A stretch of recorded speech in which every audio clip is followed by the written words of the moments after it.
ನಮ್ಮ ಹಿರಿಯರು ಹೇಳಿರುವ ಶಾಸ್ತ್ರ ಸಂಪ್ರದಾಯಗಳು. ದಿನನಿತ್ಯ ಮಾಡುವ ಕೆಲಸ ಕಾರ್ಯಗಳು ಅಥವಾ ಆಚಾರ ವಿಚಾರ ನಡೆ ನುಡಿ ಇವುಗಳನ್ನು ಹಿರಿಯರು ಹೇಳುತ್ತಿದ್ದರು. ಕೆಲವೊಂದು ನೋಡಿ ತಿದ್ದಿ ಮಾಡಿಸುತ್ತಿದ್ದರು.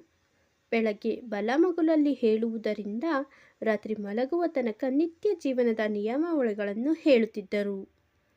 ಜ್ಯೋತಿಷ್ಯ ಶಾಸ್ತ್ರದ ಪ್ರಕಾರ ಹಿರಿಯರು ಹೇಳಿರುವ ಶಾಸ್ತ್ರ ಸಂಪ್ರದಾಯಗಳಿಗೆ ಪ್ರತಿಯೊಂದಕ್ಕೂ ಕಾರಣ ಇರುತ್ತಿತ್ತು.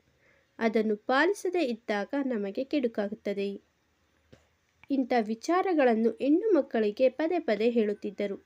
ಏಕೆಂದರೆ ಅಡುಗೆ ಮನೆಗೆ ಗೃಹಲಕ್ಷ್ಮಿ ಹೆಣ್ಣು, ಇಂಥ ಹೆಣ್ಣು ಮನೆಯ ಕಣ್ಣು. ಆದ್ದರಿಂದ ಮನೆಯವರೆಲ್ಲರ ಆರೋಗ್ಯದ ಬಗ್ಗೆ ಕಾಳಜಿ ವಹಿಸಿ ತಿಳಿಸುವುದಾಗಿತ್ತು. ಕೆಲವೊಂದು ಶಾಸ್ತ್ರ ಸಂಪ್ರದಾಯಗಳನ್ನು ಈಗಿನ ಕಾಲಕ್ಕೆ ತಕ್ಕಂತೆ ಪಾಲಿಸಲು ಸಾಧ್ಯವಿಲ್ಲವೆಂದರೂ ಅವುಗಳ ಬಗ್ಗೆ ತಿಳುವಳಿಕೆ ಇಟ್ಟುಕೊಳ್ಳುವುದು ಉತ್ತಮ. ದೇವರ ಪಾತ್ರೆ, ಮುಸುರೆ ಪಾತ್ರೆ, ಎಂಜಲು ತಟ್ಟೆ, ಎಂಜಲು ಲೋಟ ಪ್ರತ್ಯೇಕವಾಗಿಡು.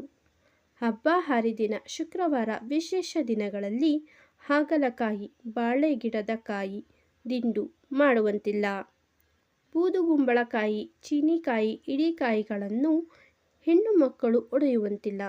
ಗಂಡಸರು ಮನೆ ಹೊರಗೆ ಒಡೆದು ಕೊಟ್ಟ ಮೇಲೆ ಹಚ್ಚಬೇಕು. ಹೊಡೆದ ಬಳೆಗಳನ್ನು ಕೈಗೆ ಹಾಕಿಕೊಳ್ಳಲೇಬಾರದು.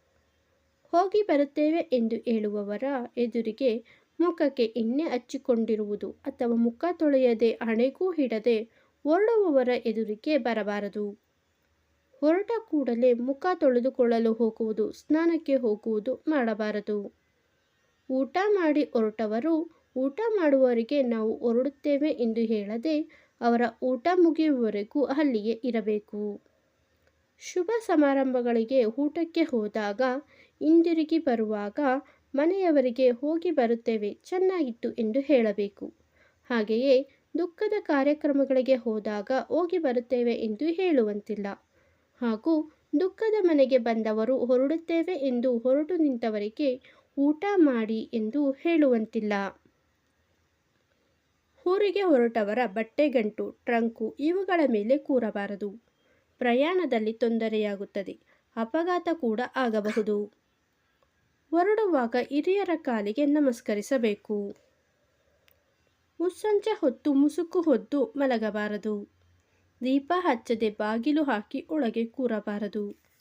ಶುಕ್ರವಾರ, ಮಂಗಳವಾರ, ಹಬ್ಬದ ದಿನಗಳಲ್ಲಿ ಉಗುರು ಕತ್ತರಿಸುವುದು ಹಾಗೂ ಉಗುರುಗಳನ್ನು ಮನೆಯೊಳಗೆ ಹಾಕುವುದು ಮಾಡಬಾರದು. ತಲೆ ಬಾಚಿಕೊಂಡು ಬಿದ್ದ ಕೂದಲನ್ನು ಹಾಗೆಯೇ ಬಿಡಬಾರದು. ಒತ್ತಿಲ್ಲದ ಹೊತ್ತಿಲಿನಲ್ಲಿ ಬಾಗಿಲಿನಲ್ಲಿ ಕುಳಿತು ತಲೆ ಬಾಚಿಕೊಳ್ಳಬಾರದು.